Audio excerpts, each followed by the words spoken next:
മഴക്കാലത്ത് ഏറ്റവും കോമൺ ആയി കാണുന്ന സ്കിൻ പ്രോബ്ലമാണ് ഇൻഫെക്ഷൻസ്, പ്രത്യേകിച്ച് ഫംഗൽ ഇൻഫെക്ഷൻസ്.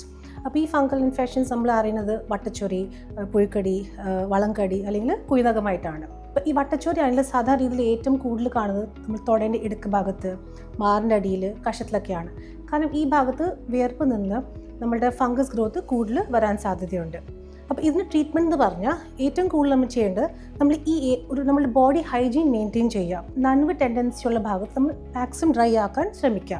യൂസ് ചെയ്യുന്ന തുണികൾ നമ്മളെപ്പോഴും നല്ല രീതിയിൽ ഡ്രൈ ആയുള്ള ഡ്രസ്സസ് മാത്രമേ യൂസ് ചെയ്യാൻ പാടുള്ളൂ.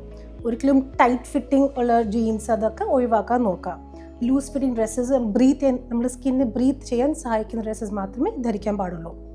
ഒരിക്കലും ടവൽസ് അല്ലെങ്കിൽ പേഴ്സണൽ ഐറ്റംസ് വേറെ വ്യക്തിയായിട്ട് ഷെയർ ചെയ്യാൻ പാടില്ല. കാരണം ഇതൊരു പകർന്ന അസുഖമാണ്.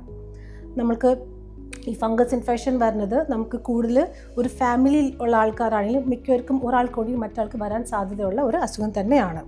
അപ്പോൾ ട്രീറ്റ്മെൻറ്റ് എടുക്കുമ്പോൾ തന്നെ നമ്മൾ മറ്റുള്ളവർക്ക് നോക്കിയിട്ട് അവരും ട്രീറ്റ്മെൻറ്റ് ചെയ്താൽ മാത്രം നമുക്ക് നല്ല രീതിയിൽ ഈ ഇൻഫെക്ഷൻ തീരെ വരാതിരിക്കുകയുള്ളൂ. കുഴിനഖം വളം കടിയ ആൾക്കാർക്ക്, പ്രത്യേകിച്ച് കാലെപ്പോഴും നനയാൻ അല്ലെങ്കിൽ കൈയെപ്പോഴും നനയാൻ ആൾക്കാർക്ക് നമുക്ക് ചെയ്യാൻ പറ്റുന്നത് പറഞ്ഞാൽ വീട്ടിലുള്ള ഹെയർ ഡ്രയർ അത് നമ്മൾ യൂസ് ചെയ്ത് നമുക്ക് ഈ ഹോട്ട് എയർ കൊണ്ട് നമ്മളുടെ ഈ ഏരിയാസൊക്കെ ഡ്രൈ ആയിട്ട് നമ്മൾ ഫംഗസിൻ്റെ ഗ്രോത്ത് കുറയാറുണ്ട്. അതുപോലെ തന്നെ നമ്മൾ ഷൂസ്, നമ്മൾ ഒരു ക്ലോത്ത് ഷൂസ് അല്ലെങ്കിൽ സോക്സ് ഒക്കെ യൂസ് ചെയ്യുമ്പോൾ നമുക്ക് ഈ വളംകടിയും ഈ കുഴിനഖം കൂടാൻ സാധ്യതയുണ്ട്. അതുകൊണ്ട് എപ്പോഴും നമ്മളൊരു ഓപ്പൺ സാൻഡൽസ് യൂസ് ചെയ്യുന്നതായിരിക്കും ഏറ്റവും നല്ലത്. പക്ഷേ ട്രീറ്റ്മെൻറ്റ് ചെയ്യുന്ന നേരത്ത് നമ്മൾ ശ്രദ്ധിക്കേണ്ട കാര്യം എന്ന് പറഞ്ഞാൽ നമ്മൾ കൃത്യമായിട്ട് നമ്മൾ ടാബ്ലറ്റ്സോ അല്ലെങ്കിൽ ക്രീംസോ കൃത്യമായിട്ട് യൂസ് ചെയ്യണം. ഈ കോഴ്സ് ഇടയ്ക്ക് നിർത്തി വെച്ചാൽ ഈ അസുഖം ഫുള്ളായിട്ട് മാറില്ല.